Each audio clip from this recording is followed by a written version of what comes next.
जी नाज़रीन, welcome back. एक दफ़ा फिर आपको खुशामदीद कहते हैं। मेडिकैम खेलो Pakistan HBL PSL 10 powered by me body spray and the orchid school. इसके साथ मैं हूं आपका मेज़बान डॉक्टर बुलंद इकबाल। मेरे साथ मौजूद है मेरी साथी मेज़बान नसीम हमीद, और हम बात कर रहे हैं कल का जो मैच हुआ उसके हवाले से। इसके अलावा हमें अभी ज्वाइन किया है सईद मुनीर कादरी साहब ने, सीनियर इवेंट ऑर्गेनाइज़र हैं, क्रिकेट एनालिस्ट हैं। उनको खुशामदीद कहना चाहते हैं। अस्सलाम वालेकुम, खैरियत से हैं सर आप? ठीक है नाज़रीन, इसके अलावा हमारे साथ खालिद लतीफ़ साहब मौजूद हैं और नवीद ज़मीर साहब मौजूद हैं। और इसके अलावा हमारे साथ वीडियो लिंक पर मौजूद हैं group managing director Medicam group of companies Junaid Khalil Nainitalwala. Break पे जाने से पहले बात हो रही थी सर से कल के मैच के हवाले से, और हमारे पार्टिसिपेंट्स मौजूद हैं। तो खालिद लतीफ़ साहब आपसे स्टार्ट करते हैं। मैं चाहूँगा कि आप सवाल करें। अस्सलाम वालेकुम।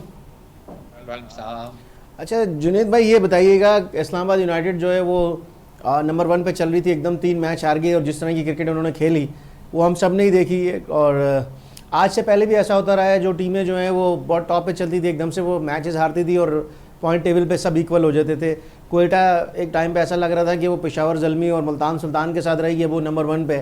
तो ये जो क्रिकेट इस्लामाबाद यूनाइटेड ने खेली, इसके बारे में थोड़ा सा बताइएगा कि ये क्या है, ये कैसा क्यों हुआ। और क्रिकेटिंग वे में तो हम करते ही हैं बात, लेकिन थोड़ा सा और ज़रा आप गहरी नज़र डाल दें इसके ऊपर। और एक चीज़ मुझे बताइएगा, शाहीन शाह अफरीदी के ऊपर बात की हमने, तो ये हारिस रऊफ़ जो है ना, हारिस भी पिछले 4-5 मैचों से जो है वो इतनी अच्छी परफॉर्मेंस नहीं कर रहे। लाहौर कलंदर की जो टीम है उसने 4 स्पिनर डाले, 2 फास्ट बॉलर डाले कल के मैच में, जिसकी वजह से वो ग्रिप ही नहीं कर सके। बस ये थोड़ा सा 3 चीज़ों पे बताइएगा। देखिए, सबसे पहले तो हम स्टार्ट करते हैं लाहौर कलंदर के बॉलर की परफॉर्मेंस। एक्चुअली आप बिल्कुल ठीक कह रहे हैं, हारिस रऊफ और शाहीन को जो है ना बेसिकली बेसिक कैंप्स की तरफ जाना चाहिए। दोनों को स्विंग सीखनी चाहिए और सीम सीखनी चाहिए। स्पीड से अब कुछ नहीं होता। आजकल बॉलिंग मशीन्स लगी हुई हैं। आप पुराने जमाने में जो ना लोग फास्ट बॉलर से डरते थे, आज आप 150 160 की बॉलिंग मशीन लगाएं और आप जो ना घंटे 1.5 घंटा प्रैक्टिस कर लें, तो आपका वो डर, वो आपकी सारी चीजें जो ना निकल जाती हैं। जो डिफरेंस आता है वो बेसिकली आपके स्विंग के अंदर आता है, सीम में आता है, और आपकी दोनों साइड जो है ना मूवमेंट के ऊपर आता है, और वो भी छोटी जो है ना स्विंग की तरफ, और वो दोनों से नहीं हो रहे। Have to go back to the camp, और जहां बेसिकली जाके अपनी गलतियां जो है ना वो सुधारें। और जहां तक सवाल रहा यूनाइटेड का, यूनाइटेड के साथ बेसिकली मैंने जैसे कहा कि वही प्रॉब्लम हो रही है।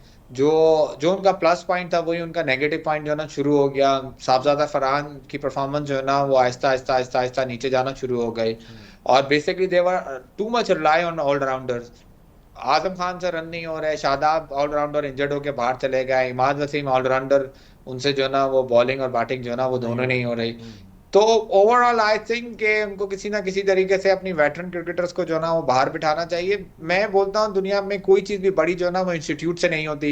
आपका गेम से बड़ा कोई नहीं होता। बड़े बड़े सुरमा आए और चले गए, और लोग आजकल उनका नाम भी नहीं लेते। Woven Richard is one of the biggest example कि एक जमाने में विविन रिचर्ड का एक नाम होता था, आज मेंटोर होके जो है ना वो लोग कोयटा ग्लैडिएटर की जो है ना वो कैंप के अंदर जो है ना वो बैठे हैं। तो हमें जो है ना केयर, हमें गेम की रिस्पेक्ट करनी चाहिए, हमें क्रिकेट की रिस्पेक्ट करनी चाहिए, हमें इंस्टीट्यूट की रिस्पेक्ट करनी चाहिए, हमें रादर देन हीरोज की और जो ना वो ना करनी चाहिए। अगर वो परफॉर्म नहीं कर रहे हैं, 2 मैचेस आप बाहर बिठाएं, खुद देखिएगा किस तरीके से उनका कमबैक होगा, और आपको ही रिमार्क्स देंगे आके, अलग अलग तरीके से इशारे करके, अलग अलग तरीके से जो ना कॉन्फ्रेंस जो ना वो करके। तो ओवरऑल आई थिंक जब तक आपका डगआउट का माहौल स्ट्रांग नहीं होगा, उस तक आपकी परफॉर्मेंस जो ना वापस नहीं आएगी। And at the end of the day देखें, किसी के बारे में कोई पर्सनल रिमार्क देना, किसी भी टीम के बारे में देना, मैं इन सारी चीज़ों से जो है ना थोड़ा सा दूर रहता हूँ, इसलिए क्योंकि मेरे पास जब तक कोई ठोस सबूत नहीं होता उस वक्त मैं किसी के ऊपर कोई एलिगेशन नहीं लगाता। बट ओवरऑल बात नहीं कर रहे, हम ये बात कर रहे हैं कि जिस तरह की उन्होंने क्रिकेट खेली, जिस तरह की इनकी पूरी एक कॉम्बिनेशन बना था, उसके ऊपर बात कर रहे हैं। नेगेटिव बात तो हम यहाँ करते ही नहीं है, बिल्कुल भी नहीं करते। बहुत ही जो ना मतलब गलत तरीके से वो क्रिकेट खेल रहे हैं। And I think they have to go back and they have to sit back with the coaches, और उनको ये बात समझनी चाहिए कि मैचेस जो है ना वो सिर्फ और सिर्फ आपके ब्रांड नेम से नहीं जीते जाते, आपके नामों से नहीं जीते जाते, आपको ग्राउंड के अंदर परफॉर्म करना पड़ता है। Every day is a brand new day. ऐसा ना हो कि जिस टीम को हम अनबीटेबल कह रहे थे वो कल जो है ना वो पेशावर जो ना जुल्मी के बराबर में खड़ी हुई हो। बिल्कुल जी। नवीद ज़मीर साहब क्या कहते हैं? अस्सलाम वालेकुम जुनैद भाई।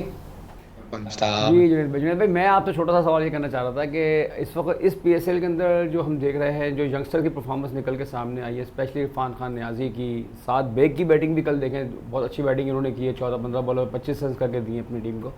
इवन के हसन नवाज हो गए और मास क्या सदाकत आई थिंक, तो आप नहीं समझते कि अगर ये एलिमेंट हमारे सामने आ रहे हैं, जैसे हम देख रहे हैं कि यार वो 5 मैच जीतने के बाद 3 मैच उनकी टीम डायरेक्टली हार जाती है, तो इस एलिमेंट को कैसा ख़त्म किया जाए, इसके लिए बोर्ड को क्या पॉलिसीज़ बनानी चाहिए ताकि ये जो शकूक और शबुआत की दुनिया के अंदर हम चल रहे होते हैं यहाँ से हम निकलें। क्योंकि देखिए तमाशाई जो बाहर बैठ के जो मैचेस देख रहे हैं वो इससे ज़्यादा शिकार हो रहे होते हैं, कहते एक टीम इस तरह मैच जीत रही है एकदम इस तरह हारने लग जाए तो शकूक तो जमा खड़े हो जाते हैं। एक तो इसके लिए बताइए कि क्या पॉलिसी करनी चाहिए पीसीबी को, और दूसरा ये जो हमारा जो टैलेंट जो नया टैलेंट निकल कर सामने आया है, क्या इनको प्रमोट और नहीं मजीद करना चाहिए, और किस तरह से हम नए लड़कों को मजीद लेकर के आए ऊपर, ताकि जो आपने कहा वेटरन क्रिकेटर को बैठना चाहिए या उनको बिठा देना चाहिए। तो मेरा आपका नहीं ख्याल कि इस पर पाकिस्तान को, अगर पाकिस्तान क्रिकेट टीम को रिवाइवल करना है, बहुत स्ट्रॉन्ग तरीके से आना है, तो अपने यंगस्टर्स पर डिपेंड करना चाहिए, ना कि ये कि जो पुराने प्लेयर हमारे कितने अर्से से हम देख रहे हैं 6 साल 4 साल 4 ओवर नहीं कर सकते अगर आप ग्राउंड के अंदर खड़े होगे तो आपका फिटनेस लेवल है क्या? इसका मतलब 50 ओवर की क्रिकेट हो गई या टेस्ट क्रिकेट हो गई, वहाँ तो बॉलिंग ही नहीं कर सकते। जब आप 4 ओवर की क्रिकेट के अंदर रन नहीं बचा सकते तो क्या कहेंगे इस हवाले से प्लीज़? देखिए एक्चुअली अगर आपने टीम बनानी है तो आपको कॉम्बिनेशन के साथ बनानी पड़ेगी, क्योंकि यंगस्टर को जो ना वो सीनियर प्लेयर की जो ना प्रेजेंस जो ना बहुत सख्त जरूरत होती है। ऐसा नहीं है कि वो 100% जो ना वो आके ग्राउंड के अंदर जो ना वो परफॉर्म करके चले जाए।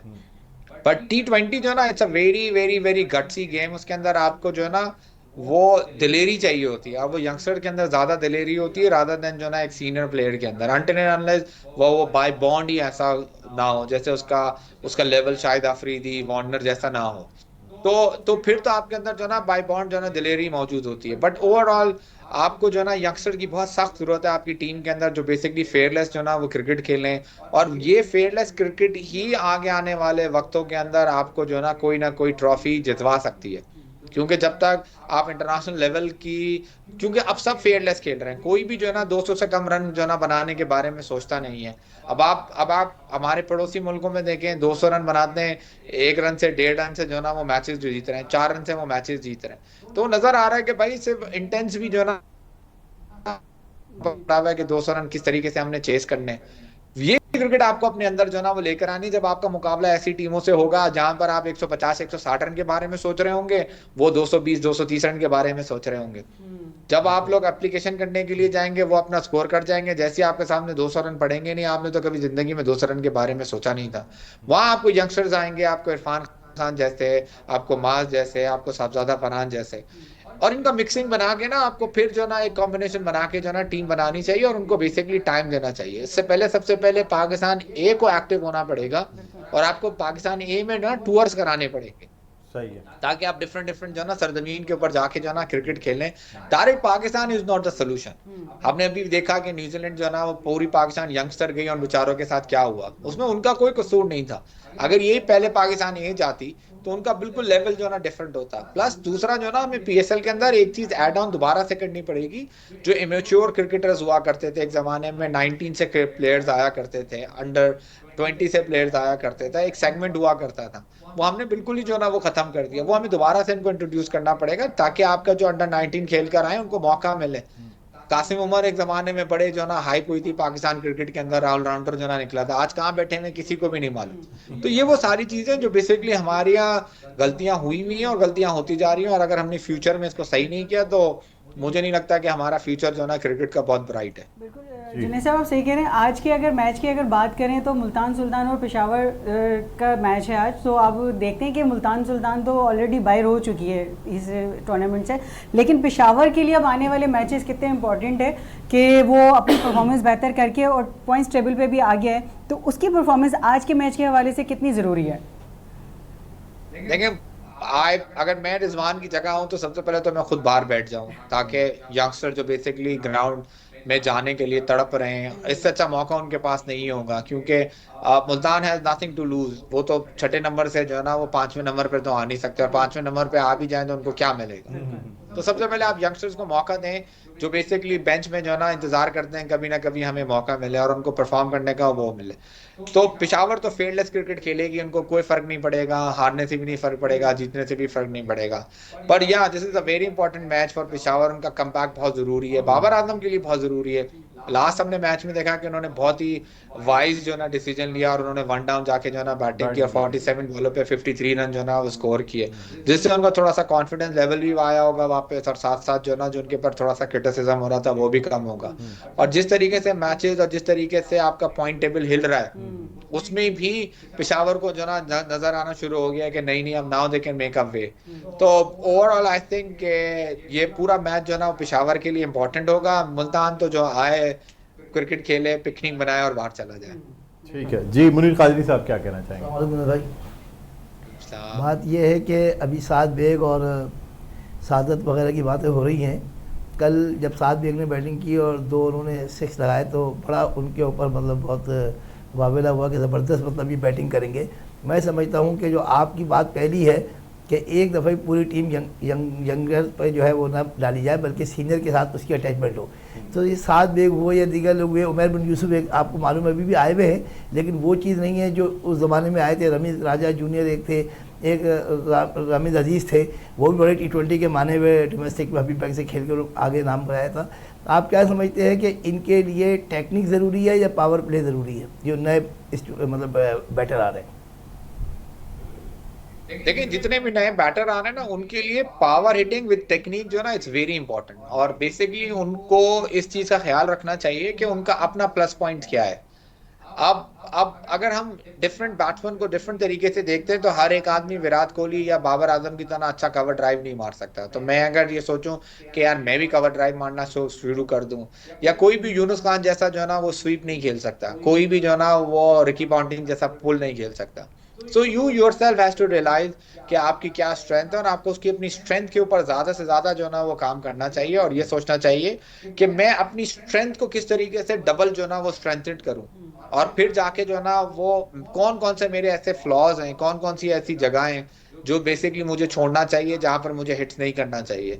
और दूसरा, जैसा कि आप सर्कल खेलने के लिए आए तो बिल्कुल डिफरेंट टेक्निक से खेला जाता है, जैसा कि आप सर्कल के बाद आए तो डिफरेंट टेक्निक से खेला जाता है, और जैसा कि आप लास्ट ओवर्स में आते हैं तो बिल्कुल डिफरेंट टेक्निक से खेला जाता है। तो ये पूरे एक फार्मूलेशन है। And the good part is कि हर चीज के जो ना हमारे पास कोचेस मौजूद हैं, हर चीज के हमारे पास एनालिसिस जो ना वो मौजूद हैं, हर चीज के हमारे पास जो ना वो एक्सपर्ट्स मौजूद हैं जो बेसिकली आपको इनपुट दे आप जगह है, ये जगह पर आपको खेलना चाहिए। बट हमारे साथ प्रॉब्लम ये कि हम लड़के को सही जगह पर नहीं खिलाते। अगर हम लड़के को सही जगह पर खिलाना शुरू करें तो मोस्ट प्रॉब्ली हमारे ये मसले जो ना वो हल होना शुरू हो जाते हैं। हम ओपनर को 1 डाउन खिला देते हैं और 1 डाउन को ओपनर खिला देते हैं। अच्छा सर, आपसे जानना चाहूँगा कि अब आपने क्योंकि अब अच्छे खासे मैचेस हो चुके हैं PSL के, now it's slowly going towards its semifinal या जो अब लास्ट के मैचेस होने नॉकआउट के, क्या समझते हैं टीमों की जो पोजीशन है?